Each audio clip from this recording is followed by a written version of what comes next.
नमस्कार। इतिहास की किताबों में कुछ तारीखें ऐसी होती हैं जो दुनिया का नक्शा ही बदल देती हैं। हाँ, बिल्कुल। आज हम ऐसी ही एक घटना फ्रांसीसी क्रांति की गहराइयों में उतर रहे हैं। फ्रांसीसी क्रांति, हाँ, बहुत ही अहम मोड़ था वो इतिहास का। हमारे पास कुछ ऐतिहासिक दस्तावेज है और हमारा मिशन है इनमें से वो जरूरी बातें, वो चिंगारियां निकालना जिन्होंने न सिर्फ फ्रांस बल्कि पूरी दुनिया को हिला दिया। बिल्कुल। ये सिर्फ राजा रानी की कहानी नहीं है, ये उन विचारों की कहानी है, स्वतंत्रता, समानता, बंधुत्व, जो आज भी हमारी रगों में दौड़ते हैं, कह सकते हैं। लेकिन इन ऊंचे आदर्शों के पीछे जमीन पर क्या हो रहा था वो समझना जरूरी है। हाँ, तो चलिए शुरू करते उस माहौल से जिसमें ये क्रांति पनपी। 1789 से पहले का फ्रांस, जिसे पुराना शासन कहते हैं। हाँ, दी ऑन्सियंस रजीम। लुई सोलवे 1774 में गद्दी पर बैठे, सिर्फ 20 साल के थे, और उन्हें तोहफे में मिला एक खाली खजाना। खाली से भी बदतर कहिए, सालों की लड़ाइयां, फिर वो वर्साए के महल की शानो शौकत, और हाँ, अमेरिका को ब्रिटेन से आजादी दिलाने में मदद। अच्छा, हाँ। इन सब ने फ्रांस पर अरबों लिवरे का कर्ज चढ़ा दिया था। आलम यह था कि सरकार की कमाई का बड़ा हिस्सा सिर्फ ब्याज चुकाने में जा रहा था। बाप रे। और ये आर्थिक बोझ उठा कौन रहा था? यहीं पर समाज का वो अजीबोगरीब बंटवारा सामने आता है। 3 एस्टेट। हाँ, वो 3 वर्ग। पहले 2 में पादरी और कुलीन वर्ग, जिन्हें मजे से टैक्स छूट मिली हुई थी। बिल्कुल, जन्म से ही विशेष अधिकार। और सारा बोझ तीसरे स्टेट पर, यानी व्यापारी, वकील, किसान, मजदूर, लगभग 90% आबादी। हाँ, तीसरा एस्टेट मतलब बाकी सब। ये सिर्फ टैक्स की बात नहीं थी। कुलीन वर्ग किसानों से सामंती शुल्क वसूलते थे, बेगार करवाते थे। अच्छा। चर्च अलग से टाइथ लेता था, मतलब जो सबसे ज्यादा थे उन्हीं पर सबसे ज्यादा बोझ था। एक कलाकार ने इसे बखूबी दिखाया भी है शायद। कुलीन मकड़ी है और किसान मक्खी। हाँ हाँ, बिल्कुल। वो तस्वीर बहुत कुछ कहती है। मकड़ी जो मक्खी का खून चूस रही है। ऊपर से जनसंख्या बढ़ रही थी, अनाज कम पड़ रहा था, और रोटी जो आम आदमी का खाना थी उसकी कीमतें आसमान छू रही थीं। सही बात है। मजदूरी वहीं की वहीं, अमीर गरीब की खाई और गहरी। इसे कहते हैं निर्वाह संकट, मतलब जीने के लाले पड़ जाना। निर्वाह संकट। लेकिन इसी अंधेरे में एक रोशनी भी थी। 18वीं सदी में एक नया मध्यम वर्ग उभर रहा था। अच्छा, कौन लोग थे? पढ़े लिखे, व्यापार और उद्योगों से पैसे कमाए हुए लोग, वकील, अफसर, व्यापारी। ये लोग जन्म के आधार पर मिलने वाले फायदों के सख्त खिलाफ थे। वो योग्यता की बात कर रहे थे। हाँ, मतलब मेरिट की। बिल्कुल। और हवा में नए विचार भी तैर रहे थे। John Locke, Rousseau, Montesquieu. हाँ, इन दार्शनिकों का बहुत बड़ा योगदान था। लॉक कह रहे थे कि राजा कोई भगवान का दूत नहीं। रूसो सामाजिक अनुबंध की बात कर रहे थे कि सरकार जनता की मर्जी से चले। और मॉन्टेस्क्यू? मॉन्टेस्क्यू ने शक्ति के बंटवारे का सिद्धांत दिया। विधायिका, कार्यपालिका, न्यायपालिका अलग अलग हों। अमेरिकी क्रांति ने दिखा दिया था कि ये सब मुमकिन है। तो ये विचार फैल कैसे रहे थे? सैलून, कॉफी हाउस, किताबों के जरिए, और जो अनपढ़ थे उन्हें लोग पढ़कर सुनाते थे। अच्छा। तो जब लुई सोलवे ने और टैक्स लगाने की सोची तो लोगों का दबावा गुस्सा भड़क उठा। कुछ लोगों के अनुभव भी इसे बयां करते हैं, जैसे जार्ज दांतों। हाँ, दांतों ने लिखा कि पढ़ा लिखा होने के बावजूद नौकरी नहीं मिली क्योंकि वो कुलीन नहीं था। या आर्थर यंग जैसे यात्री जिन्होंने पहले ही भांप लिया था कि किसानों के साथ बुरा बर्ताव महंगा पड़ेगा, दंगे हो सकते हैं। तो माहौल एकदम तैयार था। अब चिंगारी की बात करते हैं। मई 1789, एस्टेट जनरल की बैठक। हाँ, राजा ने बुलाई थी नए टैक्स पर मंजूरी के लिए। वर्साए में बड़ी सभा हुई। पर पेच फंसा वोटिंग के तरीके पर। बिल्कुल। परंपरा थी हर एस्टेट का एक वोट। इसका मतलब पहले 2 एस्टेट मिलकर हमेशा तीसरे को दबा देते। तो तीसरे एस्टेट ने क्या मांग रखी? उन्होंने कहा नहीं, पूरी सभा एक साथ वोट करे, हर सदस्य का एक वोट हो। ये एकदम नया लोकतांत्रिक विचार था, रूसों के विचारों जैसा। राजा ने क्या किया? राजा में मांग ठुकरा दी। तीसरा एस्टेट विरोध में बाहर चला गया। और फिर 20 जून को वो पास के एक इंडोर टेनिस कोर्ट में जमा हुए। टेनिस कोर्ट में? हाँ, और खुद को नेशनल असेंबली घोषित किया और कसम खाई कि जब तक राजा की शक्तियों को सीमित करने वाला संविधान नहीं बना लेते, हटेंगे नहीं। इसे ही टेनिस कोर्ट की शपथ कहते हैं। गजब की हिम्मत थी। हाँ, और उनका नेतृत्व भी दिलचस्प था। मिराबो, जो खुद कुलीन थे पर व्यवस्था के खिलाफ थे, और एबेसियस, जो पादरी थे पर तीसरे स्टेट की आवाज बने। इसी बीच पेरिस का क्या हाल था? पेरिस सुलग रहा था। राजा ने सेना बुला ली थी।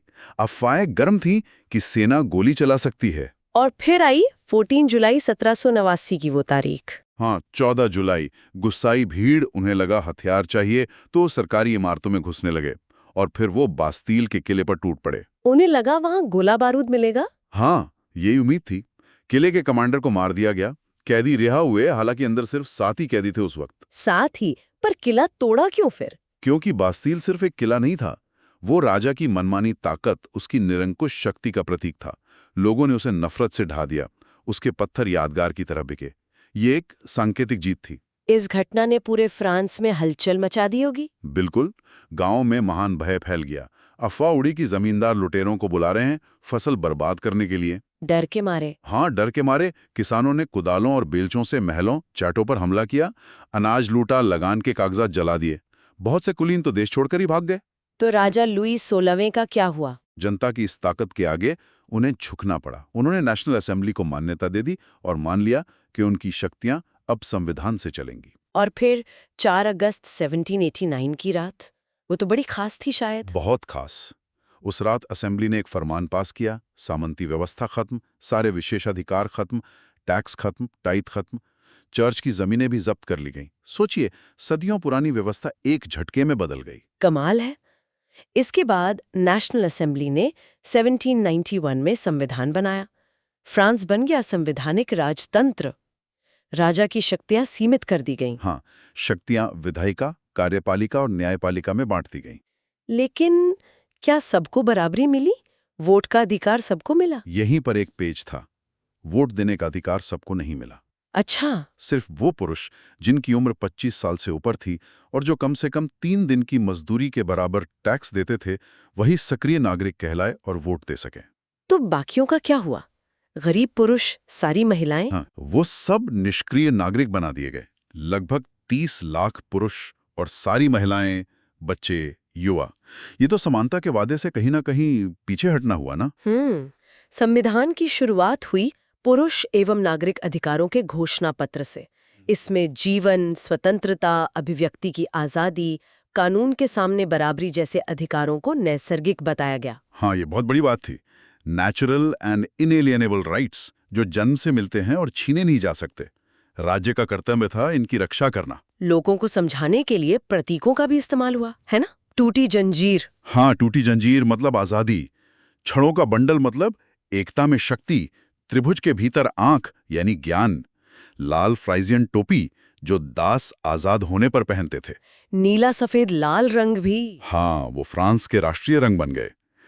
पंखों वाली महिला कानून का प्रतीक। और विधिपट मतलब कानून सबके लिए समान है। लेकिन इसकी आलोचना भी हुई, जैसे पत्रकार मराट ने की। हाँ, मराट ने अपने अखबार लामी दू पोपल यानी जनता का मित्र में लिखा कि ये अमीरों का राज है, गरीबों और उत्पीड़ितों की हालत इससे नहीं सुधरेगी। उनका कहना था कि धन कानून को प्रभावित कर रहा है। और शायद वो सही भी थे, क्योंकि तनाव कम नहीं हुआ। बिल्कुल नहीं। राजा लुई 16वें ने संविधान पर दस्तखत तो कर दिए, पर अंदर ही अंदर पड़ोसी राजाओं, खासकर प्रशिया के राजा से गुप्त बातचीत कर रहे थे। मतलब वो तख्ता पलट की फिराक में थे। हाँ, और पड़ोसी शासक भी फ्रांस के हालात से घबराए हुए थे। वो सेना भेजने की सोच रहे थे। इससे पहले कि वो कुछ करते, अप्रैल 1792 में नेशनल असेंबली ने ही प्रशिया और ऑस्ट्रिया के खिलाफ युद्ध की घोषणा कर दी। युद्ध? तो लोग इसके लिए तैयार थे। हजारों स्वयंसेवक सेना में भर्ती होने के लिए उमड़ पड़े। वो इसे राजाओं और अभिजात्य वर्ग के खिलाफ जनता का युद्ध मान रहे थे। और यहीं पर मार्सेलेस गीत आया। हाँ, कवि रोजेट डी लिस्ले ने इसे रचा था। मार्सेलेस के स्वयंसेवकों ने इसे पेरिस मार्च करते हुए गाया और तभी से इसका नाम मार्सेलेस पड़ गया। आज ये फ्रांस का राष्ट्रगान है। लेकिन युद्ध से तो मुश्किलें बढ़ी होंगी। हाँ, लोगों को नुकसान हुआ। आर्थिक कठिनाइयां बढ़ीं, खाने की कमी, महंगाई। जब पुरुष लड़ाई पर थे तो घर चलाने का बोझ महिलाओं पर आ गया। और लोगों को लगा कि क्रांति को और आगे ले जाना होगा। बिल्कुल, क्योंकि 1791 के संविधान ने तो अधिकार सिर्फ अमीरों को दिए थे। अब राजनीतिक क्लब और ज्यादा सक्रिय हो गए। इनमें सबसे सफल था जैकोबिन क्लब। जैकोबिन क्लब, इनका नाम कैसे पड़ा? पेरिस में सेंट जाकोब कॉन्वेंट था पहले, वही ये लोग मिलते थे। इनके नेता थे मैक्सिमिलियन रोबेस्पियर। और ये लोग ज्यादातर समाज के कमजोर तबकों से थे। छोटे दुकानदार, कारीगर, नौकर, दिहाड़ी मजदूर। और इन्होंने अपनी पहचान भी अलग बनाई कि सांकुलोथ। इसका क्या मतलब था? सांकुलोथ मतलब बिना घुटने वाली ब्रीच वाले। उस जमाने में अमीर और कुलीन लोग घुटनों तक की ब्रीच पहनते थे। अच्छा। और जैकोबिनों ने खासकर गोदी मजदूरों की तरह लंबी धारीदार पतलून पहनना शुरू किया। ये खुद को अमीरों से अलग दिखाने और उनकी सत्ता को चुनौती देने का तरीका था। और साथ में लाल टोपी भी। हाँ, लाल टोपी जो स्वतंत्रता का प्रतीक थी। हालांकि महिलाओं को यह पहनने की इजाजत नहीं थी। तो जैकोबिनों ने आगे क्या किया? 1792 की गर्मियों में उन्होंने पेरिस के उन लोगों के साथ विद्रोह की योजना बनाई जो भोजन की कमी और महंगाई से त्रस्त थे। 10 अगस्त की सुबह उन्होंने ट्यूलरीज के महल पर धावा बोल दिया। महल पर धावा? हाँ, राजा के गार्ड्स को मार डाला और राजा को कई घंटों तक बंधक बनाए रखा। बाद में असेंबली ने शाही परिवार को कैद करने का फैसला किया। और फिर नए चुनाव हुए? हाँ, और इस बार 21 साल से ऊपर के सभी पुरुषों को वोट का अधिकार मिला, चाहे वो अमीर हों या गरीब। ये एक बड़ा बदलाव था। इस नई असेंबली को क्या कहा गया? इसे कन्वेंशन कहा गया। और 21 सितंबर 1792 को कन्वेंशन ने एक ऐतिहासिक फैसला लिया। राजशाही को समाप्त कर दिया और फ्रांस को एक गणराज्य घोषित किया। गणराज्य मतलब अब कोई राजा नहीं, सरकार जनता चुनेगी। बिल्कुल, कोई वंशानुगत राजशाही नहीं। और राजा लुई 16वें का क्या हुआ? उन पर देशद्रोह का मुकदमा चला। अदालत ने उन्हें मौत की सजा सुनाई। 21 जनवरी 1793 को उन्हें पेरिस में सार्वजनिक रूप से गिलोटिन पर चढ़ा दिया गया। गिलोटिन, वो सर कलम करने वाली मशीन? हाँ, डॉक्टर गिलोटिन के नाम पर। कुछ महीने बाद रानी मैरी एंटोनीट का भी यही हश्र हुआ। राजशाही का अंत हो चुका था। लेकिन राजा के खात्मे के बाद जो दौर आया 1793 से 94 तक, उसे आतंक का राज यानी रेन ऑफ टेरर कहते हैं। ऐसा क्यों? क्योंकि रोबेस्पियरे और जैकोबिनों के नेतृत्व वाली कन्वेंशन सरकार ने गणतंत्र के दुश्मनों को खत्म करने के लिए बहुत ही कठोर नियंत्रण और सजा की नीति अपनाई। दुश्मन कौन थे उनकी नजर में? पूर्व कुलीन, पादरी, दूसरे राजनीतिक दलों के लोग, यहां तक कि उनकी अपनी पार्टी के वो सदस्य जो उनके तरीकों से सहमत नहीं थे। शक के आधार पर ही गिरफ्तारी हो जाती थी। और फिर एक क्रांतिकारी अदालत में मुकदमा चलता और अगर दोषी पाए गए तो सीधा गिलोटिन। हजारों लोग इस तरह मारे गए। बाप रे, ये तो भयानक था। हाँ, इसीलिए इसे आतंक का राज कहते हैं। उन्होंने कुछ सामाजिक आर्थिक कदम भी उठाए थे। जैसे? मजदूरी और चीजों की कीमतें तय कर दी, मांस और रोटी का राशन कर दिया, किसानों को मजबूर किया कि वो अपना अनाज शहरों में लाकर तय कीमत पर बेचें। और वो समानता रोटी वाली बात? हाँ, महंगी सफेद आटे की रोटी बंद कर दी गई। सभी नागरिकों को पेन देगा लीते यानी समानता रोटी खानी होती थी जो साबुत गेहूं से बनती थी। समानता लाने का अजीब तरीका था। हाँ, और तो और बोलने के तरीके में भी समानता लाने की कोशिश हुई। पारंपरिक महाशय, मुंसियो और मैडम की जगह अब सभी फ्रांसीसी पुरुषों और महिलाओं को सिटोइन और सिटोइन यानी नागरिक कहकर बुलाना होता था। चर्च बंद कर दिए गए, उनकी इमारतें बैरक या दफ्तर बना दी गईं। लेकिन ये आतंक कब तक चला? रोबेस्पियरे ने अपनी नीतियां इतनी बेरहमी से लागू की कि उनके अपने समर्थक भी संयम की मांग करने लगे, वो भी डरने लगे। आखिरकार जुलाई 1794 में कन्वेंशन ने ही उन्हें दोषी ठहराया, गिरफ्तार किया और अगले ही दिन उन्हें भी गिलोटिन पर भेज दिया गया। यानी जिसने आतंक फैलाया उसका अंत भी आतंक से हुआ। बिल्कुल। इसी दौर में स्वतंत्रता के मतलब पर भी बहस छिड़ी थी। एक तरफ कैमिल डेस्मोलिन्स जैसे पत्रकार थे जो स्वतंत्रता को खुशी, तर्क, न्याय मानते थे और आतंक को मूर्खता। और दूसरी तरफ रोबेस्पियरे का मानना था कि क्रांति के समय लोकतंत्र को बचाने के लिए आतंक जरूरी हो सकता है। उन्होंने कहा, आतंक कुछ और नहीं बल्कि तीव्र, गंभीर, अटल न्याय है जिसका इस्तेमाल देश की जरूरतों को पूरा करने के लिए किया जाता है। दो बिल्कुल अलग सोच। रोबेस्पियरे के बाद फ्रांस का क्या हुआ? आतंक के राज के खत्म होते ही सत्ता फिर से धनी मध्यम वर्ग के हाथों में आ गई। एक नया संविधान पेश किया गया। और इसमें क्या था? इसमें फिर से समाज के उन वर्गों को जिनके पास संपत्ति नहीं थी, वोट के अधिकार से वंचित कर दिया गया। फिर वही बात? हाँ, और इस बार एक व्यक्ति की जगह सत्ता 5 सदस्यों वाली एक कार्यपालिका, जिसे डायरेक्टरी कहते थे, को सौंपी गई। ये शायद जैकोबिनों के एक व्यक्ति शासन से बचने के लिए किया गया था। तो क्या डायरेक्टरी का शासन स्थिर रहा? नहीं, बिल्कुल नहीं। डायरेक्टर्स और जो 2 विधायी परिषदें थीं, उनमें अक्सर झगड़े होते रहते थे। परिषदें डायरेक्टरों को बर्खास्त करने की कोशिश करती। मतलब राजनीतिक अस्थिरता बनी रही। बहुत ज्यादा। और इसी राजनीतिक उथल-पुथल ने एक सैनिक तानाशाह नेपोलियन बोनापार्ट के उदय का रास्ता साफ कर दिया। नेपोलियन। लेकिन इतने सारे बदलावों के बावजूद क्या क्रांति के कुछ आदर्श बचे रहे? हाँ बिल्कुल, सरकार के रूप चाहे बदलते रहें, पर स्वतंत्रता, कानून के समक्ष समानता और बंधुत्व के आदर्श ये प्रेरणा देते रहें। न सिर्फ फ्रांस में, बल्कि अगले 100 सालों में पूरे यूरोप में राजनीतिक आंदोलनों को इन्होंने प्रेरित किया। अब आते हैं एक बहुत अहम सवाल पर। आपने महिलाओं का जिक्र किया था। क्या महिलाओं के लिए ये क्रांति हुई? क्या उनकी जिंदगी बदली? देखिए, महिलाएं तो क्रांति में शुरू से ही सक्रिय भागीदार थीं।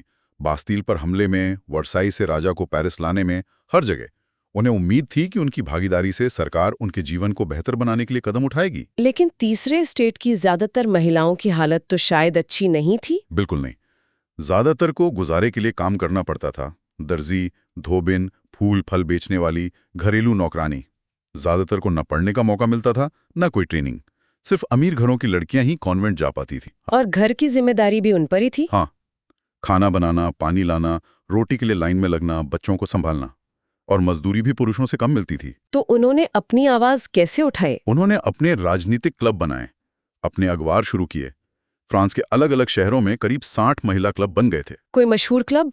रेवोल्यूशनरी एंड रिपब्लिकन विमेन सबसे मशहूर था।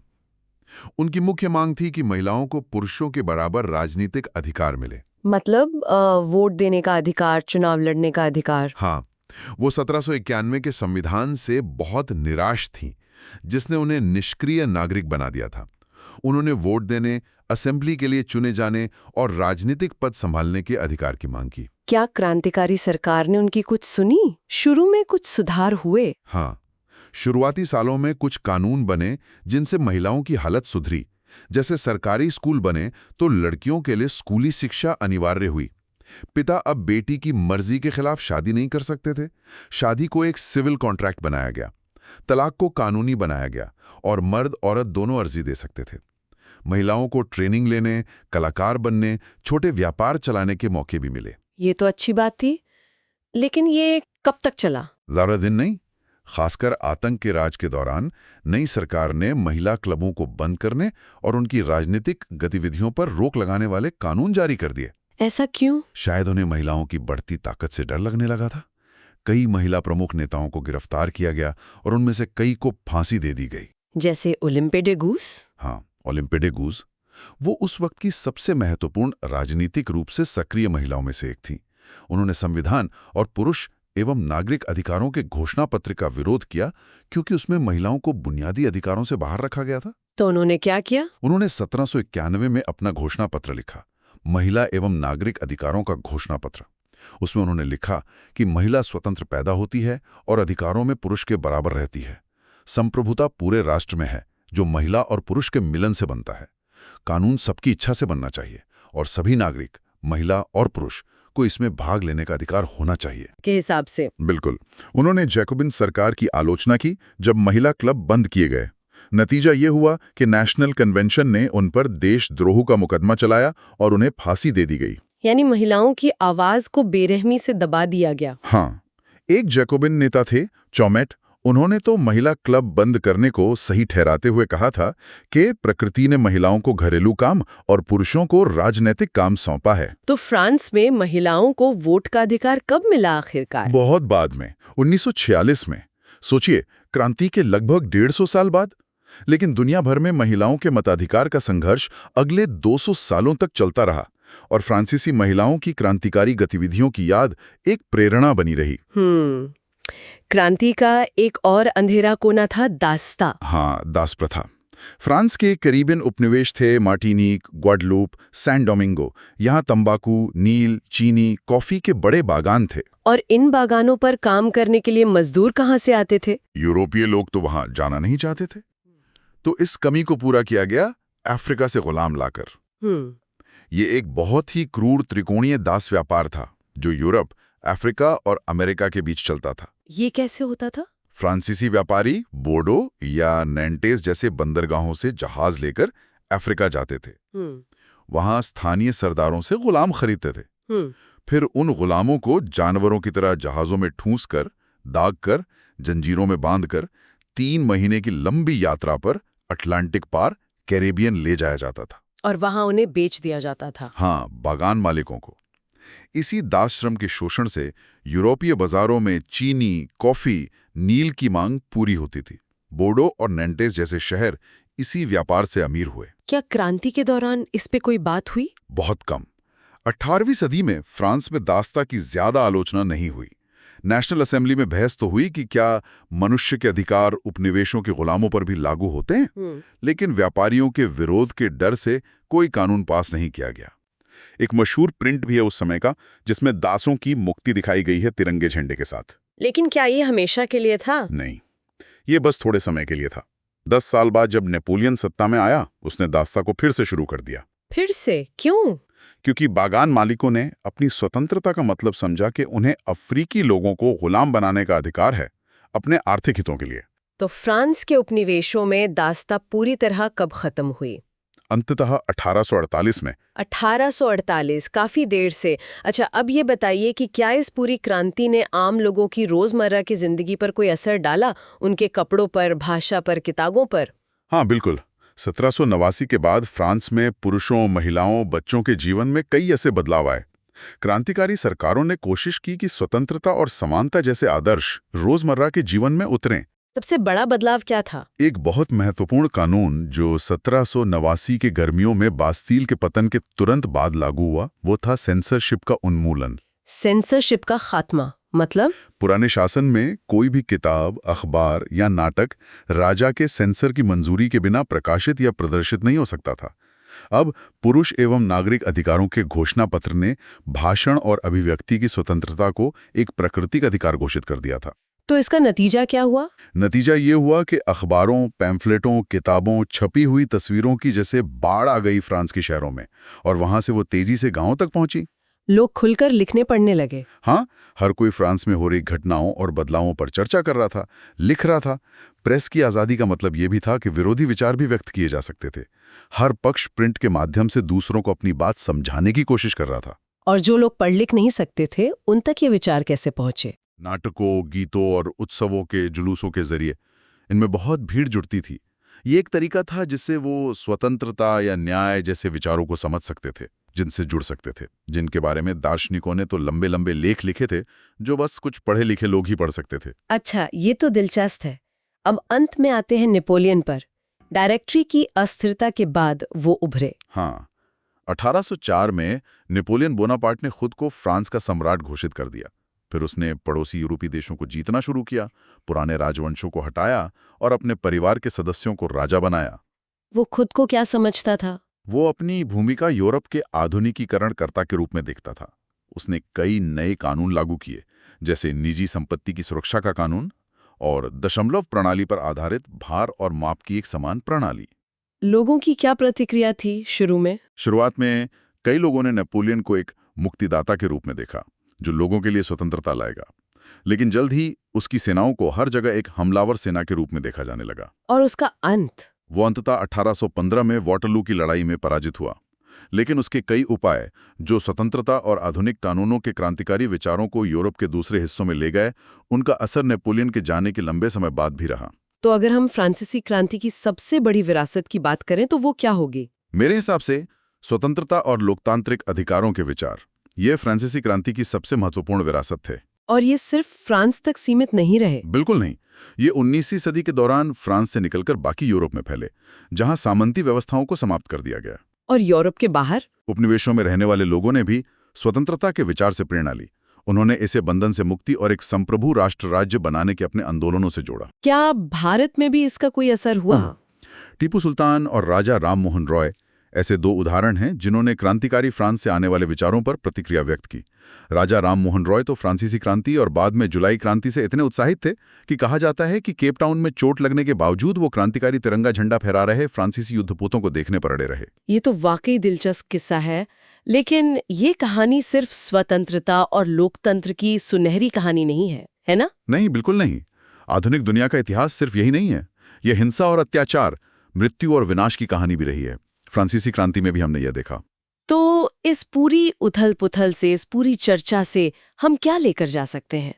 राजशाही गिरी, गणतंत्र बना, फिर आतंक का दौर आया, डायरेक्टरी आई, नेपोलियन आया और गया। लेकिन कुछ विचार जिंदा रहे। हाँ, स्वतंत्रता, समानता और बंधुत्व के विचार जिंदा रहे, और ये हमें आज भी सोचने पर मजबूर करते हैं। किस तरह से? देखिए, क्रांति के वो आंतरिक विरोधाभास थे ना, पुरुषों के अधिकार बनाम महिलाओं के अधिकार, संपत्ति वालों के अधिकार बनाम गरीबों के, मुख्य भूमि फ्रांस बनाम उपनिवेश। क्या आज हमारे समाजों में ऐसे ही तनाव नहीं है? बिल्कुल है। तो सवाल ये उठता है कि अधिकार और समानता की परिभाषाएं क्या सबके लिए एक जैसी होती हैं, या वो समय, स्थान और संदर्भ के साथ बदलती रहती हैं? कौन तय करता है कि ये परिभाषाएं क्या होंगी? ये बहुत गहरे सवाल हैं, और शायद फ्रांसीसी क्रांति का अध्ययन हमें इन्हीं सवालों पर सोचने के लिए उकसाता है। बिल्कुल। इसी विचार के साथ आज की ये चर्चा समाप्त करते हैं। हमारे साथ जुड़ने के लिए धन्यवाद। धन्यवाद।